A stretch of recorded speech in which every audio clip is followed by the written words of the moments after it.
Hello and welcome on behalf of National Children's Bureau to our local authority webinar on early years stronger practice hubs. So thank you all so much for taking out time of your busy days, and I appreciate that it's also rather hot and sticky for everybody. So hope you've managed to find somewhere cool to sit to join us this morning.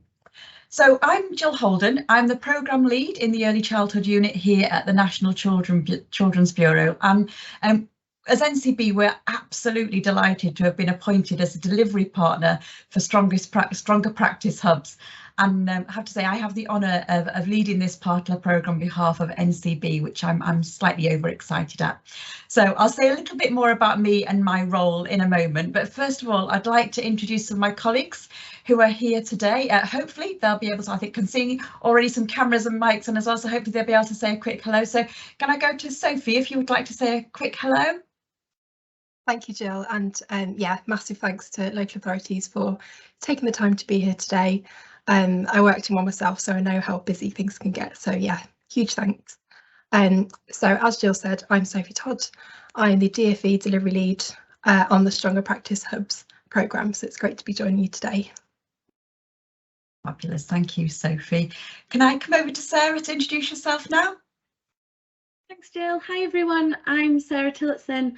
I work for the Education Endowment Foundation and I've been leading our work on early years. EF has been appointed as evidence partner for Stronger Practice Hubs and I'm really excited to kind of share this webinar with you today and explain what we've got planned. Fabulous, thank you, Sarah. I know that your colleague Stuart's going to be joining us later for the Q&A panel as well, so that's brilliant. And I'll also introduce Octavia. Thank you, Jill. Hi, everyone. It's lovely to be here. So I'm Octavia Holland. I'm one of the Deputy Directors at NCB, leading on our education and early years work and really, really excited about this programme. It's all moved very, very quickly, so it's brilliant that we're here today with all of you to explain a bit more. Thanks, Jill. Fabulous, thanks, Octavia. And I'll also just say a quick hello to Tarek and Alison, who are behind the scenes frantically doing all the tech, who've put a huge amount of work in over this last few days to get it all up and running. No doubt you've all had lots of lovely emails from Alison, so thank you to Tarek and Alison for joining us as well. Before we get going a little bit more on I'll tell you about our agenda, I'd just like to share a couple of technical and housekeeping points. So as local authority colleagues, I know for sure that you're all extremely used to working on Teams now, so I won't be needing to do any sort of major introduction on how Teams works. But we're absolutely delighted to be joined by so many colleagues today. We've got a lot of people who are attending. So to ensure it runs smoothly and maximising bandwidth capacity, I say that like I know about the techie stuff, I don't, I'm just informed this is what you do. So we've set the functions to only allow camera and microphone for those of us who are presenting. However, this really does not mean we don't want to hear from you, and your questions are absolutely vital to help us in shape delivery of the programme, so that we can ensure that all local authorities have a really deep understanding of how the hub processes will work, and of course your role in supporting us and the hubs. So please do post questions throughout the session. At the top of your screen you should have a Q&A tab. If for any reason you can't access that, or you have other questions after the session, or indeed you're watching this as a recording, we've got a dedicated email address, which is sph@ncb.org.uk. I'll put that up on screen again later on, so don't worry, you'll have plenty of opportunity to grab that email address. So please do email us other questions into there. Now, the way the Q&A bar thing works is the questions will come into us. You won't see all of the questions that have been posted. So if you've posted a question, don't think, oh, it hasn't posted them and post it again. It will be there. It'll have gone through to our tech team and to Octavia, who are behind the scenes sorting out all the questions. We sort of anticipated we'll probably get some duplicate type questions. So what we'll do is sort of group those together. So you won't see the questions posted in there until later on when Octavia will post them up there in the chat box there, in the sort of Q&A box there. So hopefully that will work out okay for everybody. We've produced a frequently asked questions document. It's not online yet, will be online on Monday. And we hope that through that we've anticipated a lot of questions that either yourselves as local authorities or indeed providers might ask about Stronger Practice Hubs programme. And we know there'll be lots of questions that we haven't thought of. So we've hopefully allowed a good chunk of time on our agenda today for Q&A, and we'll also add any questions that were raised today to our FAQ. And like I say, that'll be available on the Foundation Years website.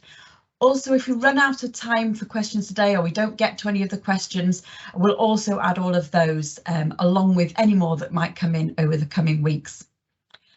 We know that timing of this session is challenging, with it being over a period when many people are on holiday. I'll touch on timescales again in a moment. However, to ensure messages are accessible to colleagues who aren't able to make it today, we're recording this session and we'll upload it as soon as we can to the Foundation Years website. Like I said, there's also opportunity to ask us further questions through our mailbox. So here is our agenda. You can see we have packed quite a lot of content in, but we also want to make sure we've got a good chunk of time at the end for our question and answer panel. So before I go on any further, I'm really delighted now to be able to hand over to Sophie Todd from the Department for Education. So Sophie's going to be able to tell you more about DFE's recovery programme in general and how Stronger Practice fits within that. Like I said, if you've any questions throughout the presentations, pop them in the Q&A bar and we will come to those later. So Sophie, over to you. I'll pop your slide up there for you. There we go. Lovely, thank you, Jill.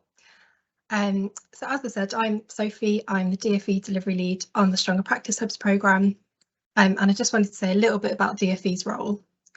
So we have created and funded this programme, and we've appointed EEF and NCB to work alongside us, yourselves as local authorities and the early years sector to deliver this programme on a national scale. But I wanted to go back in time slightly and just kind of talk briefly about how the Hubs programme came about, and hopefully put it into a bit of context for you and explain why it's so important. So as I know you'll be acutely aware, and as we know from research, the COVID pandemic has disrupted the learning and development and exacerbated the outcomes gap for children who were born into or experienced their earliest years during this time. And we know that, research tells us that the average child aged 0 to 4 lost around 140 days of formal childcare up to March 2021. And we also know it's had a particular impact for the most disadvantaged young children who have kind of been among the hardest hit by lockdowns and social distancing. So in response, the government has made £153 million available as part of the Early Years Education Recovery Package. And this means they're investing in a wide range of programmes to address that lost learning and to build a stronger and more expert early years workforce. So this 153 million comes on top of additional funding that's been announced for 2 existing programmes, which are the Nuffield Early Language Programme, which has received 17 million, and the Professional Development Programme, which has received 10 million. So that brings the total investment in early years recovery up to 180 million. So what does the recovery package involve? Well, firstly, it's an expansion of PDP, Professional Development Programme, which supports earlier staff to work with disadvantaged children. Second, it's a review and reform of level 3 qualifications to help make them more evidence-based. Thirdly, it's an expansion of SENCO training to help more staff, including both group-based and childminders, to get an accredited level 3 SENCO qualification. And fourthly, we're expanding the number of places for initial early years teacher training to help increase the supply of qualified graduates to the sector. Fifthly, we're training early years practitioners to support parents with home learning. And then finally, we've got funding for a Stronger Practice programme, which is made up of 3 separate elements, including the hubs. So I'm just going to touch on those briefly. So the aim of the Strong Practice programme is to improve training for practitioners, which we know is really important for driving up quality in settings. So as I said, there's 3 parts to it. So we're introducing a new online child development training, which aims to upskill practitioners and help them improve their knowledge of child development. We're hosting this on the existing online Helpful Early Years Providers platform. and that's going to be universally accessible. Second, we've got an experts and mentors programme, which allows practitioners to access mentoring support to help strengthen children's learning and development, and also allowing settings to access bespoke leadership support. And this programme, Experts and Mentors, is targeted at settings who are most in need. And then finally, the Strong Practice Hubs programme. So as you know, we're creating a new network of hubs to support other settings by providing advice, sharing good practice, and offering evidence-based professional development for practitioners, which Jill's going to run you through in a moment. But just as a final note, this recovery programme that I've just outlined is also designed to kind of build on and support the reforms to the EYFS Early Years Foundation stage, which you'll be very familiar with. And these reforms were introduced in September 2021. And the aim of these reforms was to strengthen the early years curriculum, bring a clearer approach to assessment, reduce unnecessary paperwork, and give practitioners more time with children, with the overall aim of improving child outcomes at age 5. And just to say, a more kind of recent development, in July of this year, DFE also announced that we're going to be publishing a slimmed down childminder specific EYFS framework. And that comes as part of a wider package of childcare support, including boosting the number of childminders and driving take-up of childcare offers to address rising costs. So that was a bit of a whistle-stop tour of the recovery programme, but I hope it's been helpful. Thank you so much for listening. I'm going to hand back over to Jill now for a more detailed overview of the Hubs programme. Oh, fabulous. Thank you, Sophie. That was really, really helpful to see that context of where Stronger Practice Hubs fits within the full Department for Education Recovery programme. Thank you so much. Okay, so as I mentioned earlier, NCB are delighted to be the delivery partner for Stronger Practice Hubs. So I'm now going to talk you through a few areas here. So I'm going to talk you through the vision for Hubs, the application process and eligibility criteria, and also, of course, talk about the local authority role in this. So personally, myself, having spent a long number of years of my career in a local authority role, I know that there is bound to be a whole heap of anxiety, perhaps cynicism, scepticism amongst you. You'd like to be feeling towards the launch of a new programme. And I know that most, if not all, local authorities have also been through a variety of cuts and restructures over recent years. And that can lead to many of our colleagues feeling concerned that new programmes might bring more changes, might impact on their roles, either in terms of job security or increased workload. So from the outset, I really want to reassure you that this is not the intention of Stronger Practice Hubs. We really want the programme to complement and enhance the work that goes on in local authorities. And we want to do that whilst providing an opportunity and an outlet for providers to really shine and showcase the amazing work that we all know that they do. And I think over the last few years of the pandemic, you know, the sector have just so shone through on their dedication to providing the very best for small children, and I really hope that this programme can help showcase and reward that hard work and dedication as well. So I really hope that you're going to leave this session today feeling reassured and excited to work with us on ensuring the success of this programme. So I'm going to start a little bit on the vision for Stronger Practice Hubs. So the hubs will launch in November this year, which is just a flick of the eye's time away, and I'm sure it'll be here in no time at all. We've already touched on that the programme aims to support settings to address the impact of the pandemic on younger children, and we hope that'll be through sharing effective evidence-based practice and building lasting networks, local networks. By doing that, by utilising and building on existing local networks as well. So like I've said, please rest assured, this programme is absolutely not designed to duplicate or diminish existing support structures that are in place. The aim is to complement and enhance what already exists. And I'll talk about that a little bit more in detail. So the hub model works directly on with the sector on a system leaderships approach with strong settings providing support for other parts of the sector. NCB prides itself on its ability as an organisation to be conveners and collaborators. So a lot of the ethos to all the work we do is finding ways to bring people and organisations together for a shared outcome. And this is one of the many reasons that we're so delighted to be delivering this programme, because that convening and collaboration is the absolute heart of it. You know, for years we've been talking about how can we encourage and empower the sector, how can we give them a voice, what can we do to enable more effective peer networking, which really breaks down the barriers across provider type. So support that's really driven by the sector supporting each other, and that's the exciting vision for these hubs.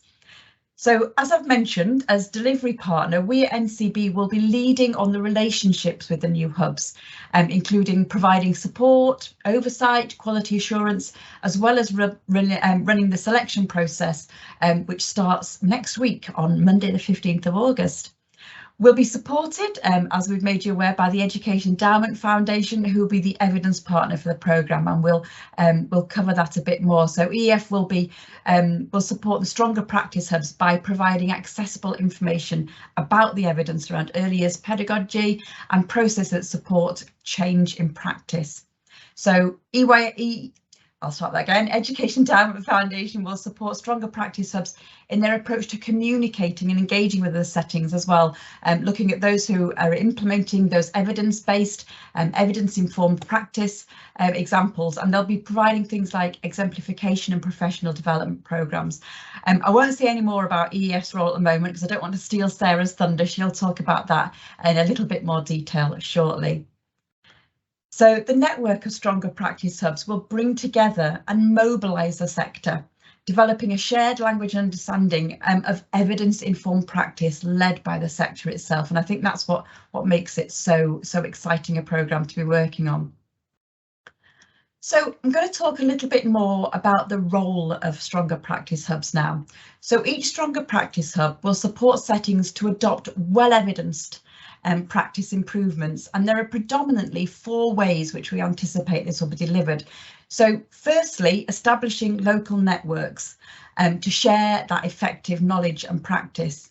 So in the first year of delivery, it's envisaged that Stronger Practice Hubs will build on or strengthen a network of providers within their own local authority, or perhaps with neighbouring local authorities, depending on local geography. And we realise that each local authority has very different ways of working, very different remits and size of reach, etc. And I'll come on to that later. In the second year of delivery, the network will expand to include providers from a much wider area within the region.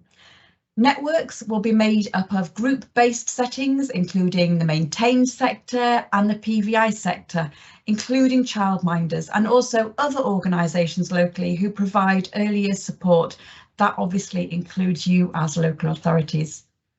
Stronger Practice Hubs will lead the network, ensuring quality of access to support by all provider types. So we hope they're going to be fostering supportive relationships within those networks and creating a sustainable legacy through that network.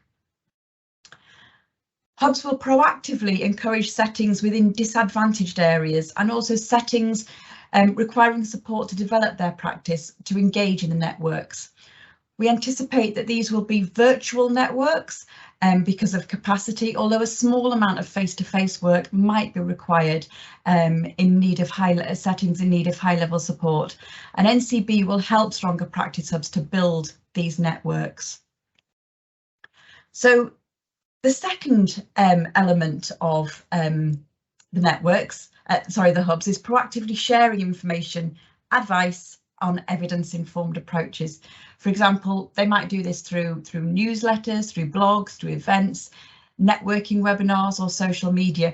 So we anticipate that each hub will have an individual way of developing. It's definitely not a one-size-fits-all because the needs of each area are very different.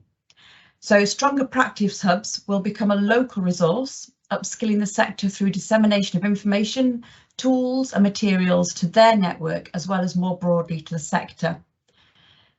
We hope the aim is they'll recognise the strengths of their whole network and will work with providers in the network to develop resources that really exemplify the journey of using evidence to inform decisions and practice, and support the development of children, particularly those experiencing poverty.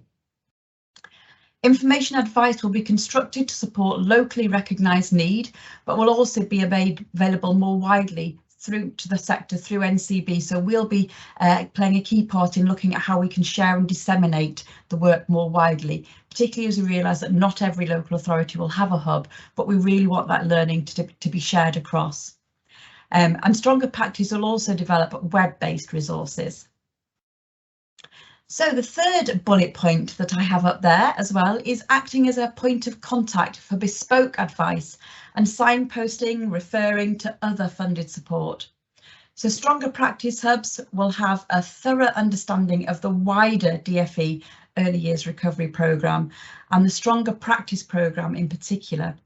They'll be able to signpost practitioners to other elements of support. So those things that Sophie was just talking about there as well. So things like the online child development training, looking at how they can receive and make referrals, working closely with experts and mentors.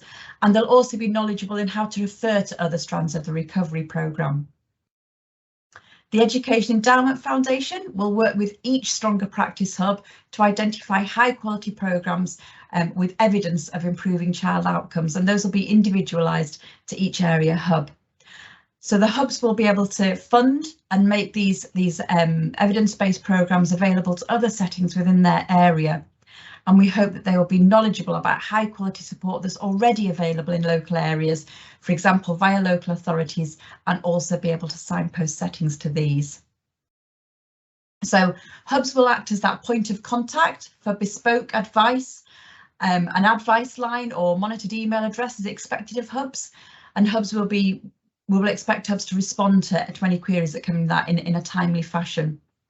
So also just to reassure, advice given by the hubs will be informed by evidence and the support that goes to settings to develop their understanding of how robust evidence can inform decisions around their practice and how that can help improve outcomes for disadvantaged children.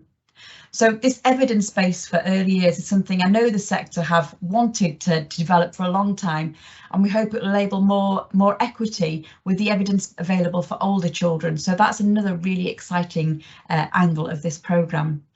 Settings that have received support will be asked to provide feedback on how useful it's been and to what extent their knowledge and confidence has grown as a result of those interactions. So that will help us develop and grow the hubs as we progress through the programme. And hubs will have a single point of contact within NCB that they can turn to support them if they have any queries that have been raised by a setting. And of course, where there are locally based needs around that, we'll be able to liaise with you as local authorities as well. So our fourth strand up there is working with the Education Endowment Foundation to select evidence-based programmes to fund and make available to settings. So I've just touched on this slightly in my last point, but Stronger Practice hubs will have funding available to be able to offer activities to early years providers within their region and local area, and we aim to support them to support take-up of these evidence-based programmes. So one part of Stronger Practice Hub's bespoke offer will be to select programmes and promote professional development programmes within their area. And the Education Endowment Foundation will provide a curated menu of programmes for Stronger Practice Hubs to select, which they'll make available within their region. So I will leave talking more about that to Sarah a little bit later. Like I said, I don't want to steal all of Sarah's parts there. So the next bit I want to briefly cover here, and I realise I'm giving you a lot of information here. Please don't worry, because all of this will be available. I'll tell you a little bit more about where you can dig down deeper into all of this information shortly. So just to cover the eligibility criteria for being a hub. So each hub will be led by a group-based setting. So the department's ambition for the hubs is that they will be evenly distributed across England, with 2 hubs in at least in each of the 9 government regions. So that's our aim. We realise we might have to be slightly flexible about that, but that's where we're steering. So hubs will represent both maintained and private voluntary independent sector, and it's really important they include childminders. and hubs will be funded for 2 years until late 2024. So there are 3 main eligibility criteria to become a Stronger Practice Hub, and they're up here on the screen. So being a group-based early years setting, as I've just said, so that could be school-based, and that might be local authority maintained or a school belonging to a multi-academy trust. Or they can be private, voluntary or dependent settings, and this includes where there are children's centres or family hubs who have daycare that's registered part of them. So that's a really important element there. It's about the daycare element of it. So settings applying must be currently rated good or outstanding by Ofsted, and they must provide pre-reception early education. We've a 4th eligibility criteria in here, and this is a reflection on the fact that the programme will mainly target settings and children who are most in need due to COVID-19, and that's going to have a focus on supporting children from socio-economically disadvantaged backgrounds. So therefore we'll prefer Stronger Practice Hubs to be located in the area of deprivation. However, we will also consider applications from settings that can demonstrate their extended experience of working with socio-economically disadvantaged children. We'll be really pleased to welcome applications from partnerships. So if there is a partnership, the lead partner will need to be a group-based early years setting, and each of the partners, which will be up to 4, so 4 settings plus the lead, each of those partners must be an early years provider. Childminders can be part of that partnership, but a childminder wouldn't lead a partnership. And applications from partnerships that expand PVI, maintained and childminding settings will be looked upon favourably, as these programmes really seek to encourage that collaboration between different partner provider types. And of course, special schools are also very welcome to play a part as part of that partnership. So the application process. So time is swifting on really fast. So the application process will open this coming Monday, that's the 15th of August. And we've extended that as a 6-week application window through to 23rd of September. And the deadline for applications is 12 noon on that Friday, 23rd of September. And we've done that in recognition of the fact that it is the summer period at the moment, and we know that there are a number of settings who are term time only and won't be open just now. So hopefully they'll have adequate time within that September period to apply. We are hosting 2 webinars for prospective Stronger Practice Hubs. So the first of those is next Wednesday, that's the 17th of August, and that'll be at 3 p.m.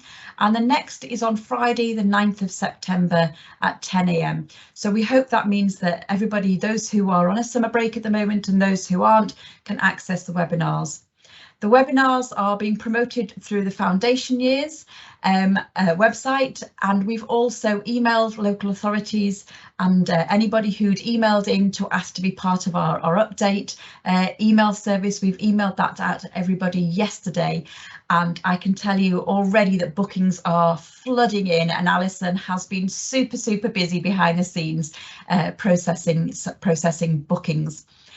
Again, those webinars, that's a new word, those webinars will be recorded, and those will be made available through the Foundation Years website shortly after the live events. So we do welcome early applications. These won't be considered any differently, and the recruitment and selection process will begin on receipt of the first applications. So but applications submitted by the deadline, all of those, of course, will be considered. So by mid-October, Stronger Practice Hubs will be selected and successful applicants will be informed, and then by November, successful settings will begin operating as Stronger Practice Hubs. So to break down the application process a little bit more for you, we have a 4-phased selection programme which will take place. So this is including a written application. So you can see here, whoops-a-daisy, I slipped on my mouse there, apologies. The written application is the first of the processes. Then there will be an online interview for those to shortlisted at application, Following that, we will do a face-to-face site visit for those who were shortlisted at interview stage. And then finally, we will undertake due diligence checks. And we will also, as part of the recruitment process, be asking for a local authority statement as part of the application. I'll cover that a little bit more in detail in a moment. So this slide here shows our selection process. So through the application process, settings must demonstrate that are able to meet all of the criteria that is based on the vision and aims of the programme. I've listed them here up on the slide, but for the sake of time and also for not bombarding with too much information, I'm not going to read through all of them. All of this information and all the information I've provided today is available in the application pack and supporting documents, and these will be available on the NCB website on Monday. So just to tell you a little bit more about what will be there. So the application pack includes the application form. So the actual application form is an online form, but we've also included a PDF copy of the form in the pack because that will give applicants ease of reading. They'll be able to see all the questions in one place, so can sort of span out which bits they're going to put where, etc. Whereas with an online form, you sort of click through to your next question.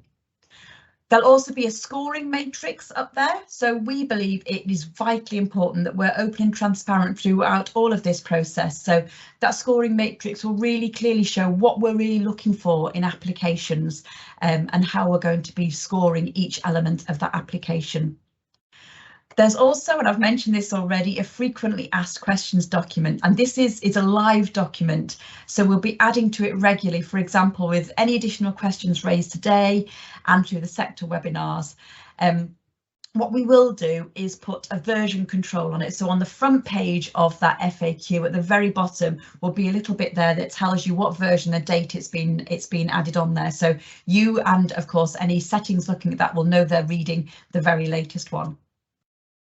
Also, as part of that application pack is a vision paper, and that clearly outlays a lot of the stuff that I've talked about today, especially in case I've talked way too fast for anybody to note down what I've said. So, support for hubs. Stronger Practice Hubs will receive a grant funding from DFE to deliver their objectives, and this includes funding for staffing costs because we realise that's a really important element, and especially in recognition of the struggles that many settings are finding with staffing at the moment. So the Department for Education estimates that there will be up to 900k of grant funding made available to each and every hub over the 2-year delivery period. Now, of course, that full 900k is subject to some delivery considerations, which will be discussed individually with hubs. So Stronger Practice Hubs will also be provided with training as well as ongoing support for their role as a Stronger Practice Hub. So really amazing development opportunity for those practitioners who are part of that hub as well. NCB will be providing the training and support regarding practicalities of Stronger Practice Hubs, as well as the quality assurance aspect of them, while support around fully understanding, using and disseminating evidence that will be provided through the Education Endowment Foundation. NCB will also be bringing together the Stronger Practice Hub leads for the purpose of peer-to-peer support for them as well, because that's a really vital part of this programme. So also, as part of our offer, NCB has arranged for hubs to have access to specialist support for 2 areas that we felt hubs may need additional support with, and these are including and supporting childminders. So we have provided some bespoke support for that, which is available through PACey, and also support to develop SEND practice, and that support is available through the Council for Disabled Children. OK, so I bombarded you with information about hubs, and huge apologies if I've skipped through that. I am hugely aware I have a tendency to speak too fast, especially when I'm excited about something and enthusiastic about it. So apologies if I've gone through that too fast. Part of that is also in my keenness to make sure we've got ample time for your questions. So as I've said, all of this information will be provided and will be available on the NCB website from Monday the 15th of August, and my last slide that will come to after the Q&A will give you all of that information about how and where to find it. So the parts I know you all want to know is, where do you as local authorities fit into the picture? So again, as I've said, really want to reassure you, as I said earlier, the intention of hubs is not to duplicate roles that you're already doing or to replace networks and support strategies you already have. And we really want to complement and enhance them.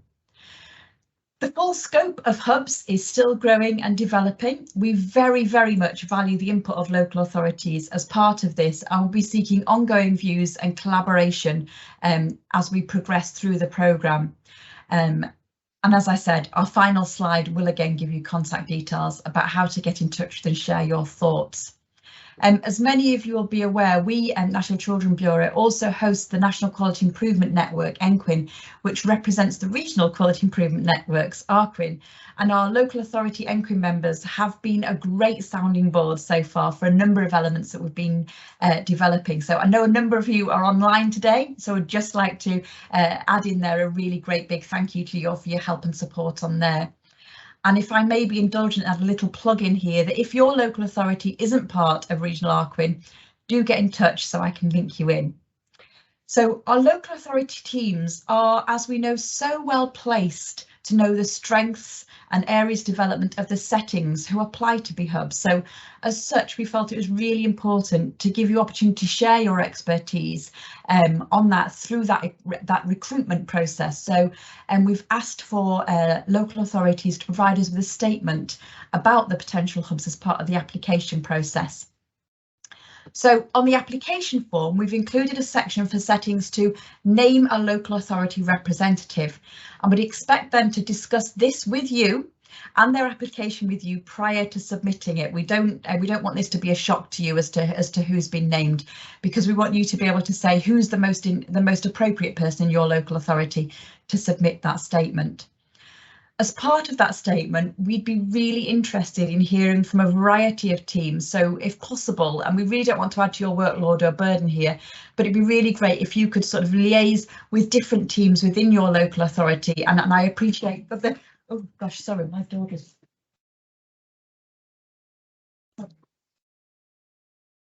Apologise, the dog just decided to join me.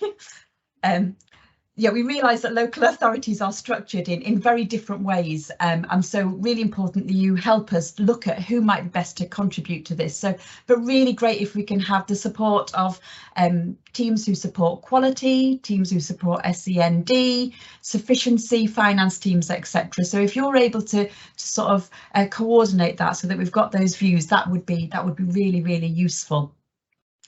So we acknowledge that some local authorities have also outsourced support of the early years sector to third-party organisations, and we're really keen to make sure that the statement comes to the most appropriate person, and we'll really appreciate, as I said, your support in that.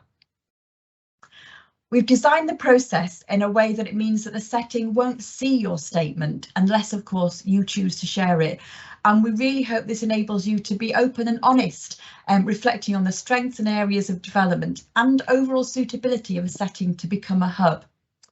So whilst we'll be asking every applicant to name a local authority representative who could provide a statement, we'll be only asking for statements about settings who we shortlist for interviews. So we really hope that won't bombard you with an increased workload.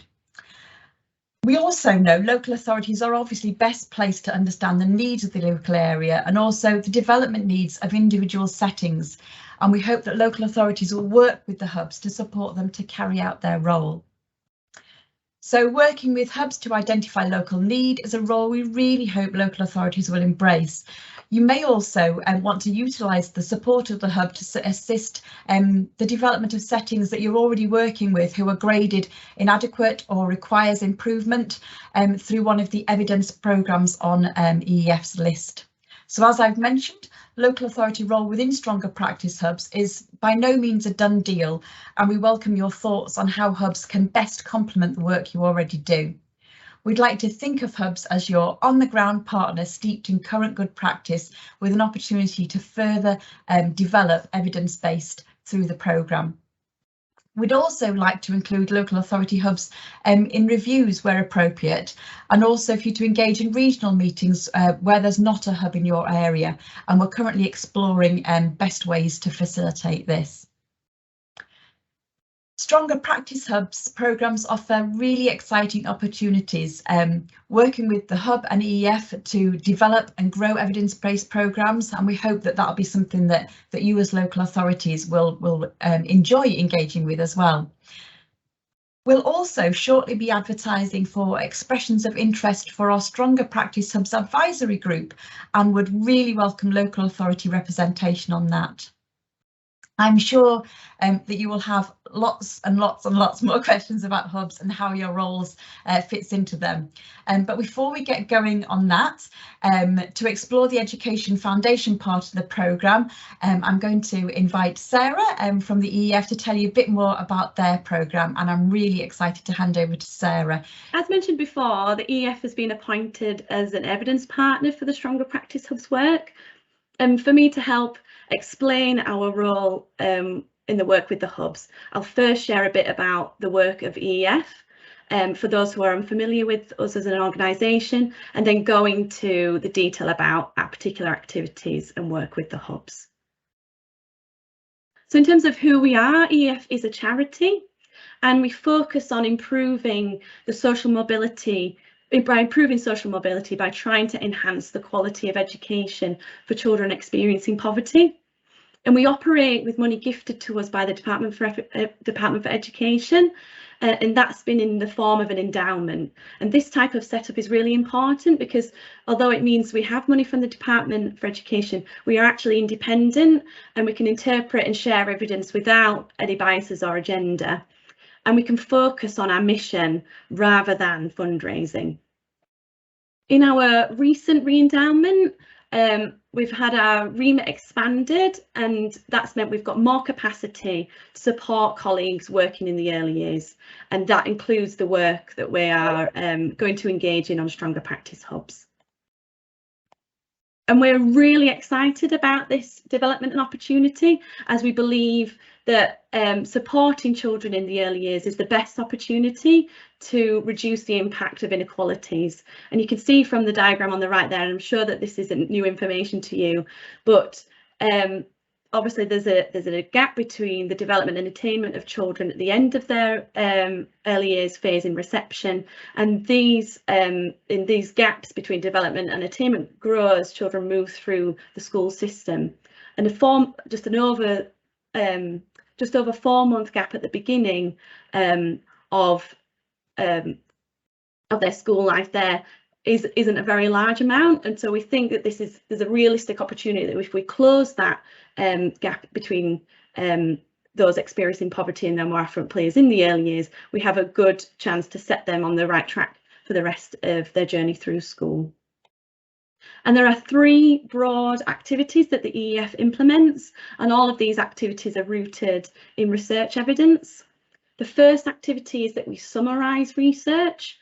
So we either implement this kind of evidence summary work ourselves, or we commission other organisations to summarise it. And that involves using systematic approaches to gather all of the high quality international evidence on a topic and share that in a useful format with us. The second activity is that we fund the generation of new research. And we do that by finding providers of good ideas or interventions that align with the evidence base, or have some evidence that they can impact people's behaviour or children's outcomes. And then we provide these programmes for free or at low cost to schools and early years settings. And we also appoint a researcher to study that delivery and the impact of the programme when it's working with settings or schools. And that's important because then that research can feed into our knowledge about what works in education. And we think this is particularly important for the early years sector because there hasn't been as much high quality research implemented in that space. The third activity is that we encourage the use of evidence or evidence-informed approaches, and we do this in several ways, but all of those approaches kind of involve us acting as a bridge between academic research and educational professionals who are working with children. So 3 examples of how we implement that activity to encourage evidence use. One activity is that we translate and kind of repackage information from those evidence summaries that I reference in kind of activity 1. And we produce materials like guidance reports, which have really clear and easy to understand language and recommendations from evidence that staff can implement with children. So we find a way to bring that evidence into a format that's easy for people working on the ground to understand and have time to digest. And when we find programmes like those I explained in activity 2 that genuinely through that research have been proven to impact children's outcomes, we find ways to support an organisation to bring that programme to more staff and children, and so that they can implement something that has been supported by evidence. And the kind of a third example of how we encourage evidence use is that we fund a network of schools called our Research School Network that involves those schools being system leaders in sharing their journey of how to use evidence to inform decisions and practice that they implement in the classroom. And so the reason why we're really excited about the Stronger Practice Hub work and our involvement in it is because we see that this programme has the opportunity to facilitate the expansion of all of these different activities. So summarising evidence, generating evidence, promoting evidence use, particularly for the early years sector. And we see this as an opportunity that can raise the profile, confidence and knowledge of the early years sector. So to go into a little bit more detail now about our explicit role as evidence partner for Stronger Practice Hubs. There are three packages of activity that we're implementing. First of all, our involvement involves us sharing our knowledge and experience of establishing and encouraging a sector-led structure for sharing evidence-informed practice. We've learned a lot from trying to do this predominantly with the maintained sector and schools over the last 12 years. And we're really keen to support the early years to have their own infrastructure for this. We know that the early years sector is quite different from schools, so we know that there's lots for us to learn, and we want to kind of coordinate that effort in kind of sharing that knowledge as best we can. And hoping that the experience that we've had before can start things off from a good base. The second activity that we are going to implement as evidence leads on this programme is that we are going to develop a framework to support the activity of the hubs that shares information on what are high quality evidence informed practices.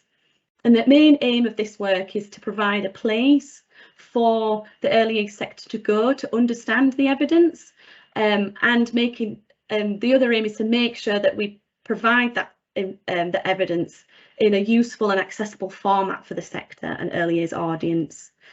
It won't be just available to hubs or settings. It's going to be published online and will be an online resource, so will be accessible to all. And we think this framework and materials could be useful for local authority colleagues as well to share amongst their networks. One of the key benefits of this framework, we believe, will be that it'll develop a kind of shared language of activities that can be implemented across the early years sector that enhance practice to enhance children's outcomes. And we're developing this framework at speed, and there'll be different aspects ready at different times over the course of the 2-year period. And we see that as a benefit, that not everything's ready to go at the beginning, because we really want to engage with the early years sector and want the sector to enrich the framework and collaborate on the materials that are a part of it. To explain what that's going to look like in a bit more detail, the way that we're kind of working for the framework is that the starting point is to have really good quality evidence sources to draw from. And coincidentally, we already had some work ongoing and plans that will support the work of the framework. So we're currently updating our early years toolkit, and we're expecting to launch that early next year. And that, as I mentioned before, is a kind of summary of all the international evidence of what works to support early years pupils. And we're also currently in the process of commissioning a systematic review on the characteristics of what supports implementation in education. So we see those as two really good sources to draw on to develop the framework. So from that kind of knowledge base, we are then going to summarise the material in a new way by combining that evidence with our knowledge of practice. And this is going to enable us to develop a list of practices or a taxonomy of practices and approaches that can be used in the early years to support children's outcomes. And to give you an example of this, we've already started developing our list of approaches and practices for communication and language. And an example of one of the approaches is there on the slide, the approach of teaching vocabulary. And you can see the kind of 7 practices that have kind of emerged as things that support that approach of teaching vocabulary. And we're going to aim to provide examples of these practices in different contexts of teaching and learning in the early years. So we'll exemplify commenting, for example, and what that looks like through adult directed teaching, then through guided play, and then when relevant in children's free play as well. So really making sure that those practices are easy for an early years audience to understand and then implement as best they can in their setting. And then we're going to work with hubs to support them to understand the framework and disseminate the framework to early years settings and those in their network. And we're going to work directly with hubs to exemplify the evidence-informed practices that they are implementing or people in their network are implementing. And some of that exemplification will be video exemplification, and we've already started some filming and developing that video library, and we think that that's a really key route for highlighting what we mean by these practices to the early years audience. And as I mentioned before, we are going to refine this framework over time through collaboration with the hubs and with the sector. Okay, and the third and kind of final activity that the EF is involved in with the Stronger Practice Hubs work is developing a curated menu of professional development programmes. And we think this is really important package of activity as it enables settings to have explicit support to adopt evidence-informed practices through that training and support package. And we've started to identify some of these programmes already through funding rounds that we've had, but the hubs will select which of these ones on the menu they'll make available and funding their area, and that will be kind of announced in the November-December time, what programmes they're going to take on. But we also want there to be an opportunity for hubs to recommend programmes that are already operating in their area that they think align with evidence-informed practice.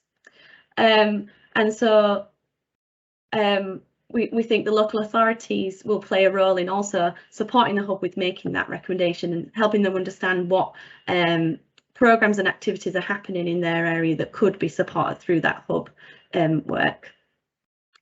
Importantly here as well is that we've committed our own EF money to the project to complete the evaluation of each of these programmes.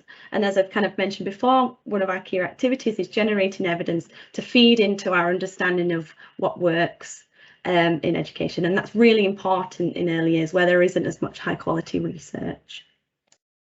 To give you a little bit more detail about this programmes aspect, there are going to be 3 kind of categories of programme that will be delivered over the life of the hub, and we've tried to describe these in kind of simple terms. So one type is an established programme where we'll fund an efficacy trial of that programme to get the evidence. These are programmes that have capacity to deliver to 50 or more settings at a time. Another type is what we're naming kind of emerging programmes, and we'll fund independent pilot evaluations of those programmes to feed into the evidence base. These programmes will have capacity to deliver to programmes within the hubs region at about 20 settings at a time. And both the established programmes and the emerging programmes will come from an EF menu that the hubs will select from. And these will be kind of delivered over kind of 3 delivery windows over the 3 academic years of the 2-year lifespan of the hubs is funded for. So there won't be just one evaluation point, there'll be lots of opportunities for settings to get involved in programmes. The third type of programme are something that we kind of are naming innovative or developing programmes. These are programmes that will have kind of a smaller capacity at the start. There'll be either programmes that have kind of been initiated from scratch to fill a really key evidence and practice gap, or there'll be established programmes but need some evaluative checks to ensure that they're feasible and acceptable to early years settings and across the early years setting network, because some programmes, for example, might have only been delivered to the maintained sector. So we'll support them to do that before they kind of scaled up further. And for these type of programmes, we were interested in hubs making recommendations about what programmes could form part of this work. But EEF is also having a funding round in the autumn to complement and encourage further programmes that we can be aware of that could support this work. And we think that local authorities will have a really good knowledge of programmes happening in their area or neighbouring areas, and so we see local authorities being a really key partner in recommending programmes to the hubs, to making them aware of things that they then can recommend to us to be part of this professional development offer. Okay, so that's the slides from me. I'm going to pass over to Jill, and I'm happy to answer questions on all of that later. That was really, really helpful, Sarah. Thank you. And just to reiterate, I think it's such an exciting opportunity for us to be able to really work together on building this solid evidence base for early years, something that we've not had before, which I think in turn will really help to raise the profile of early years, which I know is something we're all really passionate about doing. So yeah, super excited. Okay, so I know that there have been onions of questions that have come in. We had some come in via email beforehand as well, so thank you very much for that. I've just put this slide up really to say I'm now going to be handing over to Octavia, who is going to very helpfully facilitate our Q&A session. But just wanted to add these bits in here, but I'll hand over to you, Octavia, and then I will stop sharing that slide once you don't need me to have that up there anymore. That's lovely. Thank you so much, Jill, and thanks to all the presenters. It was really good to get all of that information. So for this Q&A session, we've got Jill, we've got Sarah, we've got Sophie, and we've also got Stu from EEF, I think. So if all of you want to put your cameras on and we stop sharing that slide, that'd be brilliant, because then it'll be possible, hopefully, for everyone to be seen. And we've had some fantastic questions coming in. So my job now is to try and get us through as many of these questions as we can. Just to say quickly beforehand, if you are watching this as a recording and you have a question that isn't addressed, you're free to email in to the address that we provided earlier, and we'll go around afterwards with any questions you've got. So this isn't the only opportunity for questions. We have got a lot of excellent questions, so we may not get to them all, but we are making a commitment to make sure that they're addressed in the FAQ that will go out next week, and that, as Jill said at the beginning, will periodically be updating. So if we don't get to you, we very much make a commitment to do that going forward. But so I think we've got about 25 minutes. So I've tried to kind of group questions that have come in before, and also gone through all the ones that people have sent in as the presenters have been talking. So I'm going to go straight into the questions. Some of them we've touched on a bit in the presentations, but you know, there may be more that we can add now, more specific information. So the first one that came in before today was around how hubs are going to measure their impact, and also in terms of accountability, if they will be accountable to Ofsted for the providers within their hub network. So would somebody like to take that question? We have touched on that a bit in the presentations, but maybe just tell us a bit more about how hubs would measure their impact, and also that accountability connection with Ofsted. Does anyone want to come in?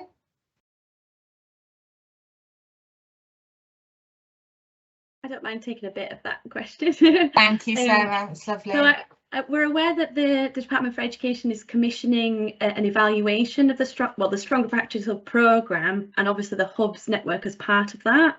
So the EEF is probably not commissioning an overarching evaluation of the Hubs itself, because that work is being covered already by the Department for Education. But as I mentioned in the presentation, EEF is committing its own money to assess the impact of the professional development programmes that the Hubs offers. So we'll at least have that aspect that will assess the direct impact of the programme on children, as well as the success of implementing those programmes with settings. Okay, that's brilliant. Thank you, Sarah. And Jill, yeah, do you want to say a little bit more? Do you want me to come in on the Ofsted bit? So Hubs won't be accountable to Ofsted for the outcomes of other settings. They are contributing to the support of those outcomes and supporting and developing those, but they're certainly not accountable to Ofsted for the work that they do on that. Great, thank you very much. Anything that you would like to add there, Sophie, from your perspective, maybe about measuring the impact of the hubs? I think Sarah's captured it really well there, but we can pick up any extra detail in the FAQs. Okay, that's brilliant. I mean, my understanding is that at the beginning of the process, we'll be working really closely with the hubs to look at individual KPIs for each of the hubs and, you know, how we will kind of measure their success. So that's something that we'll be doing in collaboration with the hubs alongside what Sarah described in terms of measuring the impact of the specific interventions. Okay, I can probably come in a little bit again there, sorry, Octavia, to say that, you know, we're planning on having regular meetings with the hubs and sort of reviewing their outputs, reviewing what they're doing, reviewing their progress. We hope that local authorities will help contribute to some of that as well. And obviously we're going to have quality assurance processes in place to look at that, part of which will be the settings that the hubs have supported, and we'll be asking for their views and feedback on what the impact has been for them as well. Lovely, thank you very much. Okay, so I think this question has come up a few times in slightly different ways, so it's a really important one.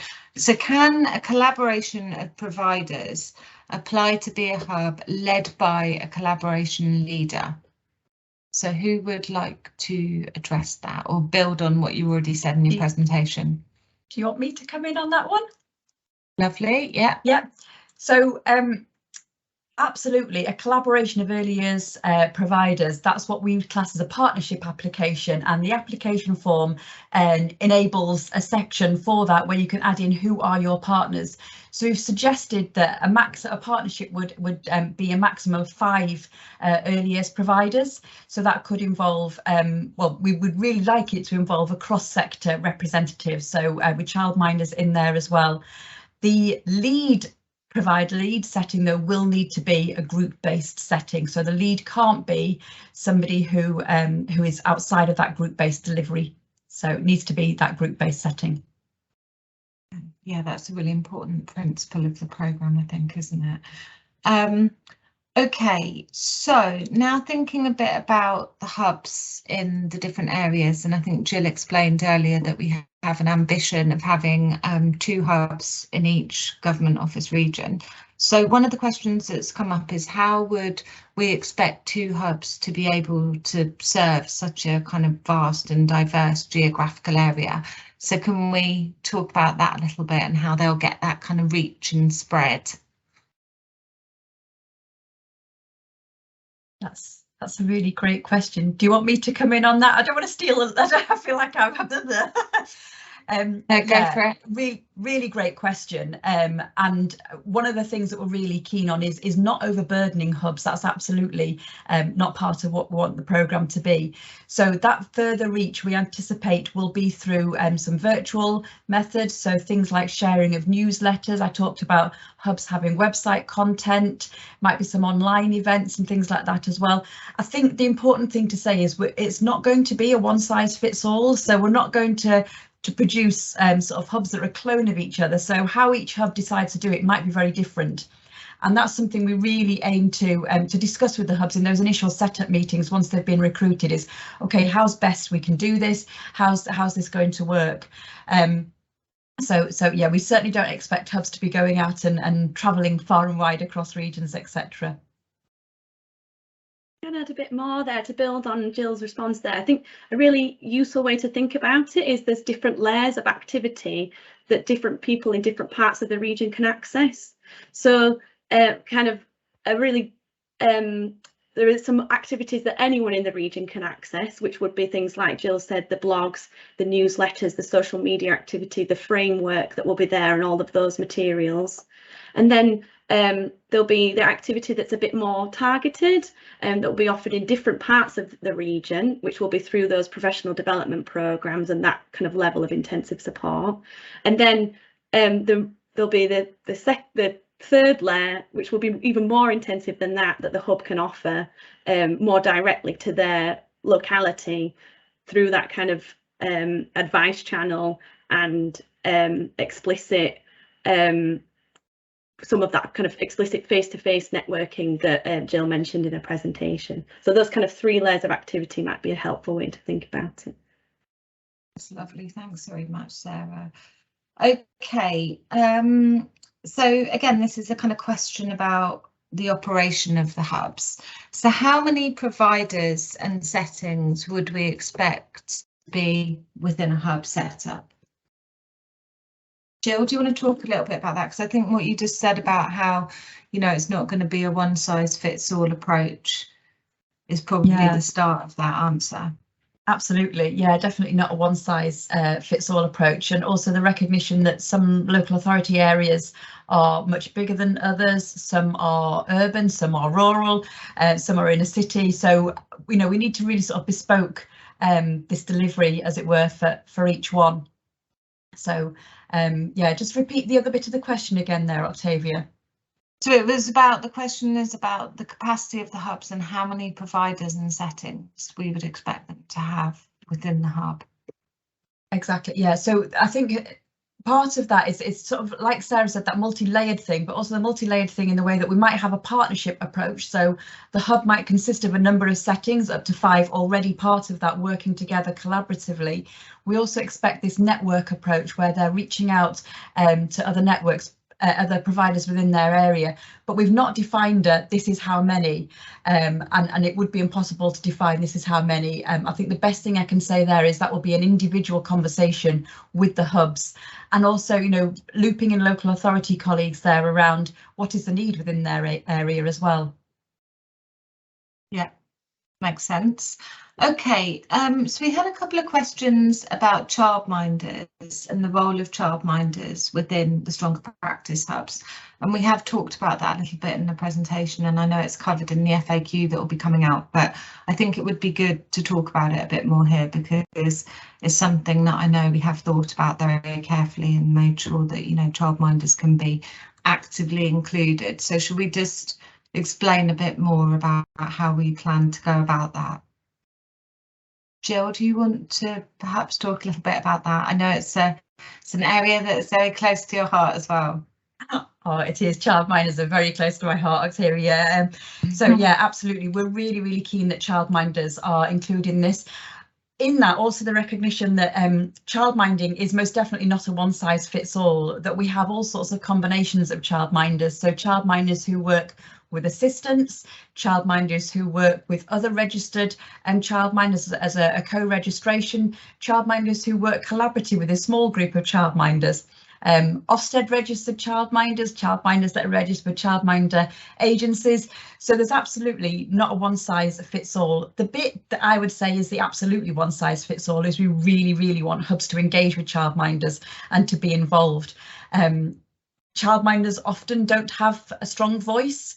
And we really hope that through the hubs that voice can really be sort of enabled so that they can share their good practice, and also acknowledging about childcare on domestic premises as well and how they might link in also.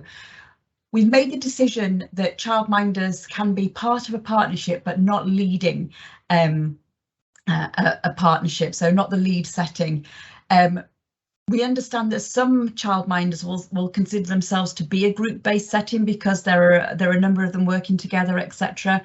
But when it comes to the whole capacity of the remit of the hub, we felt that would perhaps be too burdensome for a childminder, even if it was a small group of childminders. However, happy to be argued against. If there's if there's somebody out there that wants to get in touch and have us view things on an individual basis around how they fit into that group-based scenario, if you like, then I'm happy to have discussions. But yeah, can't strongly enough say how much we want childminders to be involved as part of the hubs. I know I have it as a hobby horse, so I'll step down on that one now. Sarah. Give a couple of examples of how the EF has been thinking about how it can integrate childminder activity in our aspects of the work and stronger practice hubs. We are really committed to making sure that in the exemplification that we have for the framework, that childminders are represented there. So we're going to work with the network to find childminders who are willing to be videoed so that their practice can, be exemplified on the framework, and they can demonstrate the practice that's out there, which again kind of helps raise the profile that the childminders are implementing really high quality practice. And the other element is that we have already identified some programs that are so some professional development programs that are for childminders, and they're going to be on the menu as well. So in an ideal world, we'd have one program where lots of settings kind of come together, but we know that childminders access professional development at a different time of the week or day than a lot of the other professionals in the sector. So we've got some bespoke programs that are bespoke for childminders as part of the offer, and we're looking for other childminder programs through that through hub recommendation as well. Lovely. And Sophie, did you want to come in on that as well? Yeah, thanks, Octavia. Just wanted to say that there's also an opportunity for hubs and childminders who are participating in the Experts and Mentors programme to work together. So yeah, so that's just something to be aware of, and it will be set on the FAQs. But we're going to be asking the hubs to pay the invoices to childminder mentors who are going to provide support via Experts and Mentors, and I think that will also open up another avenue for us to explore, how those two programs interact. So yeah, just to put that on your radars. Okay, that's lovely. And we've had a couple more questions. I keep doing this, don't I, Octavia? No, you're all right. Go on. I did mention it in my little presentation there, but we've also enlisted bespoke support from Pacey. So if hubs don't know how to access and link in with childminders, or perhaps don't have that childminder expertise, then we've got that bespoke support from Pacey that is available to all of the hubs. That's brilliant. Thank you very much. OK, we've got a few more questions that have just come in now, clarifying some of the things that we've just said, and I'm going to try and get back to them. But I do want to move on to the important questions that we've had around the role of the local authority, and I really appreciate that that's, obviously at the forefront of people's minds, and they're really good and important questions. So what I've tried to do is group them together here, so I'll go through them all, and then maybe we can have a bit of a discussion and try and cover off all the points in that. So the questions are to do with the links with the local authority, and particularly where there are well-established networks within a local authority area already, how will the hub kind of sit alongside and work with those networks that currently exist. Some concerns about the risks of bypassing local authority and not making the most of the local authority expertise which already exists. And I think somebody gave a scenario of, well, not a scenario, but the kind of current situation, which is that the local authority is seen as the sort of key point as advice in relation to the things that we're talking about, or at least some of the things. So can we sort of talk about that a little bit, and how we'll make the most of the really important relationships with the local authority and try to make sure that we all kind of collaborate around this. And then related to that, a couple of questions about, is there any funding available for local authorities in terms of their role in this? And finally, an important question about if a local authority would be able to lead a stronger practice hub. So there's quite a lot there, and I think it would be good to just have a little, some sort of general comments about that and see if we can cover off most of the points, just starting with the last one that I said in relation to the role of the local authorities and local authorities not being able to lead a hub? I mean, my kind of, my answer to that would be that it's been felt that it's really, really important that this is a provider-led programme, and that we really, really want to provide capacity for providers and also support providers to be able to create that kind of sustainability within a local area. And that's definitely not to say that we don't see the local authority role as really important and that we want those relationships to be really, really strong, but it is central to this programme that it's provider led and that it supports peer-to-peer learning, and that will really contribute to sustainability. So I think in terms of local authorities being able to lead a stronger practice hub, that's why we've really focused not on other organisations, not on local authorities, but really had that focus on providers, because we think that's really, really important. But maybe everybody would like to provide some comments in relation to that little collection of questions, and then I can come back to anything that we haven't covered. So who would like to start on that? Stu? Yeah, I wondered if I can say a bit about kind of some of the wide evidence about why that might be quite important, Octavia.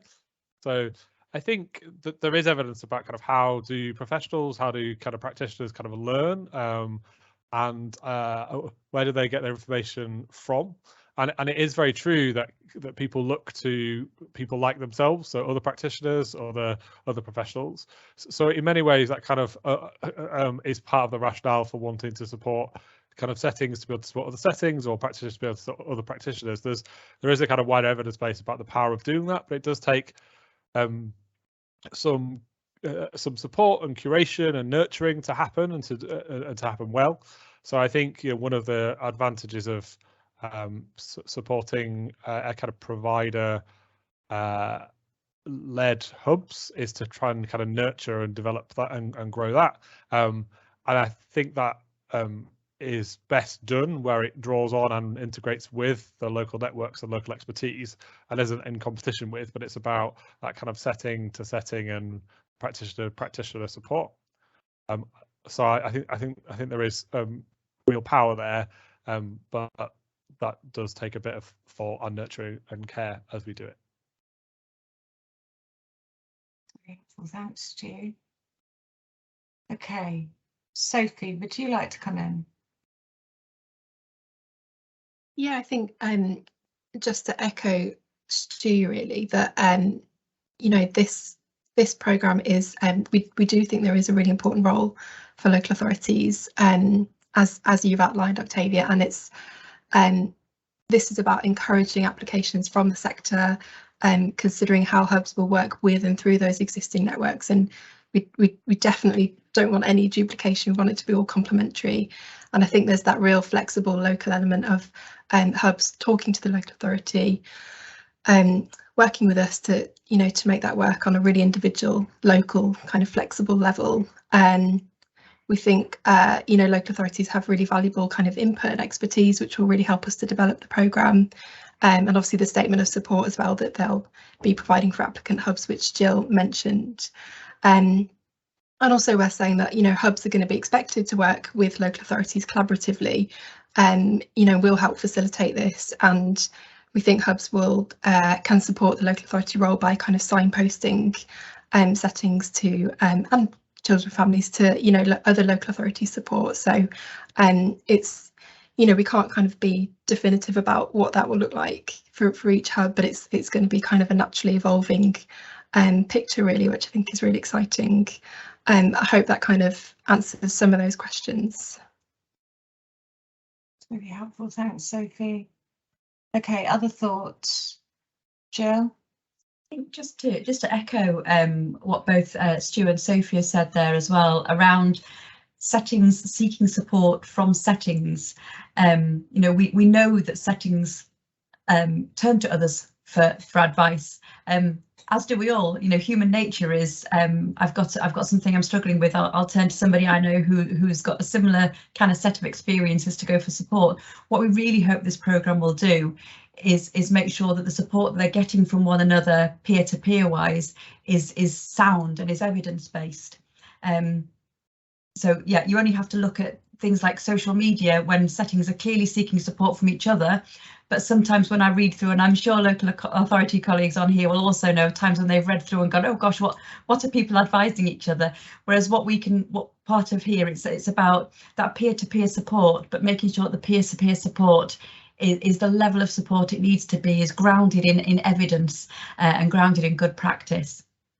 But absolutely, to go back on the whether we want to bypass local authority support, absolutely not. Like we've said several times, the idea is that this complements, and I hope that local authorities will see it as, you know, perhaps an extra pair of hands to support with things, with developing the provision within their area. Great, thank you. Okay, so I'm going to go back to some questions now about hub operations, and we've talked about this a little bit, but obviously there's a lot of concern about capacity, provider capacity to actually be able to deliver the hubs. And I think someone actually just now has put a question in about, you know, have we thought about that? What are our thoughts in relation to that? So providers actually just really having the capacity to get this off the ground at all, which I think is a very valid question. And also a question about staff release. So there was a question about if and when there will be more information about how the grant to hubs can be spent. And then related to that, will it be possible to use that funding for staff release? Because, you know, we're all very much aware of how much pressure people are under and the kind of challenges of recruiting, retaining staff, let alone be able to kind of, you know, take on other things. So I think we've gone some way to answer that, but it'd be good to know a bit more about when more information will be coming out about the spending of the grant, and specifically if it can be used for staff release. I can pick that one up. So we're very conscious of this, and we are working behind the scenes to get a definitive answer to you. It's going to be probably in September once the new Prime Minister is appointed, and I think we'll have more information working with the Treasury then as well. But just to say, it's on our radar, and we know we need to get an answer to you and the sector. But yeah, we'll cover that off in the FAQs as soon as we can. Thank you. Right, we've got a few more minutes left, so I'm going to try and get through a couple more of these. So a good question about, due to COVID, a lot of providers haven't had an Ofsted inspection to the timing that they might have done if we hadn't had the pandemic. So we're being clear that we're expecting hubs to be either good or outstanding, but a question about how we can be confident about how up to date the Ofsted rating is, given that now more of them have happened in the past, or, you know, a bit further back than they might have been otherwise. And also another question about if the Ofsted rating of a hub changed during the course of delivery, then how we would respond, how would we respond to that? So if, you know, it was good or outstanding and then it requires improvement, what would our response to that be? So I think that's a really good question for us to take now. Jill, do you want to start us off? I can start us off on that as well, yeah. So I'll take the second element of that question first. So if a hub's grade was to change throughout the process, then we would pause hub delivery until we sort of done an individual basis of assessing where we were at and putting programmes in place to be able to support that. So we'd pause that hub delivery. However, we hope that we wouldn't get to that stage, because with the quality assurance processes that we're putting in place, we'll be working closely with hubs. So we hope that will give us sort of a heads up if anything is, you know, if the setting is experiencing challenges. You know, we know that particularly with staffing and things at the moment, that hubs settings can experience perhaps high staff turnover that might have an impact on quality. So we're hoping that by our quality assurance processes, our close linking in and liaising with hubs, that we'll get a heads up if there's any problems before it gets to that point. Lovely. Right, this is another really good question. I think it's probably a little bit more for EEF. So, and you have talked about this bit already, but you might be able to say a bit more. So Evidence already exists in local authorities about what works and what's worked locally, and the success of different interventions and programmes and so on. So can you talk a little bit about how you will make sure that that's kind of taken into account and built upon? Because I think there's a bit of a concern that some of that could be kind of cut across. Shall I do that one, Stu? As I mentioned, there's those kind of three categories of programme that we're going to kind of be on the menu for hubs to select from. That third category of programmes is where hubs can recommend a programme to us, and so we're really keen for the hub to liaise with the local authority to build their intelligence about what programmes are available and have been working in their area, and those things can then be kind of taken on potentially through the hub's funding to a wider number of early years settings in their area. So we're really keen to integrate that knowledge that's happening there locally into the programme offer of the hub, and we think local authorities will be a key source of that information. Okay, lovely. Right, I'm just going to sneak in one last question if I can, and I'm sorry that there are still a fair few that we haven't got to, but as I said at the beginning, we will address them in the FAQ. We've got some brilliant questions which are really, really helpful. So the last one that I can take now. So in a local authority, if, as a lot of local authorities would, there is a childminding and a settings network already set up. Would this be replaced by the practice hub, or as well as? It may be difficult for people to attend both, or can we, as the local authority, feed this into both settings and childminders? So I think that's a really interesting question about where you've got kind of networks that exist to share best practice and peer-to-peer support and those kind of things. So how would we envisage that sitting alongside or integrating with what would be delivered through the hubs? Jill, do you want to come in on that one? I mean, that's brilliant. Again, recognising that local authorities are very different and have different. Some have different things in place, others don't. We absolutely want to not duplicate things. So if you're a local authority that's already got networks in place like that, we would hope and we would want the hub to work in a bespoke way with you as to how best to support. So we'd expect there to be those conversations that go on, which NCB can help and facilitate around how best to use local networks, how to build on them and develop them. Certainly, that way, if there's already things there, and we can help support extension of those or embedding of those. That's what's going to leave a lasting legacy of this programme. So yeah, it's really great where there's already things in place that we can help and support to build on. That's brilliant, thank you. Okay, so it is 12:30, so I'm going to have to stop now, which is a shame because there are a lot of other good questions, but we will come to them in the FAQ. And thank you so much, everyone. It's really, really helpful to have that questioning and that challenge, and it helps us as well to make sure that we've kind of covered all bases, so it really is appreciated. Okay, so I'll hand back over to Jill now. The slide I've just popped up here on the screen shows you various ways that you can keep in touch with us and get in touch with us.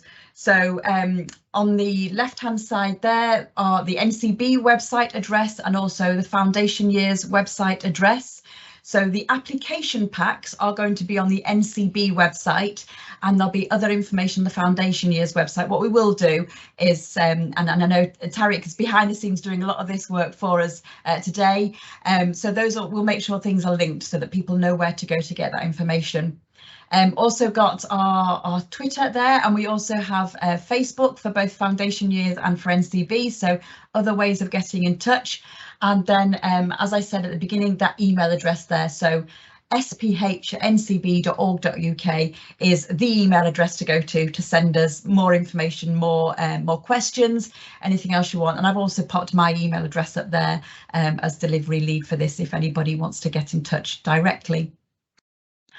OK, so I'll leave that up so people can scribble those down if you want to. But before we end, I'd just like to say a massive thank you to our speakers for today. So to Sophie from Department for Education, to Sarah and Stuart from Education Endowment Foundation, and also to Octavia for chairing the Q&A session.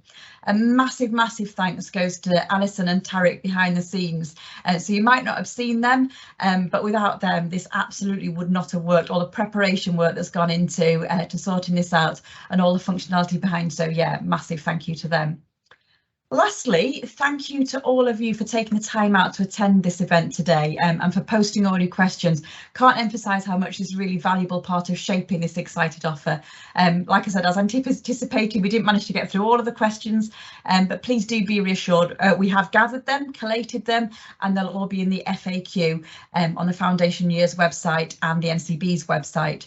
And as I've mentioned, this is a live document, so we'll be adding to it on a regular basis. So we really valued your input today as well, and we really hope you found it useful, and we hope you found it reassuring as well. We would like to hear your thoughts on this, so we've got a short online evaluation form. So Alison will be emailing that to you shortly, sometime later on today, for you to fill in for us. It should only take you 5 minutes maximum, but we really would value your support if you can complete that for us. So thank you once again for attending today, or indeed if you're watching this on catch up, on replay or whatever, thank you for watching that. Your views and comments also, please send them in to us if you've got any more questions. We would be really pleased to hear those as well. So I hope you have a good rest of the day. Don't melt in this heat, and thank you once again, and we look forward to working with you all on Stronger Practice Hubs. Thank you very much.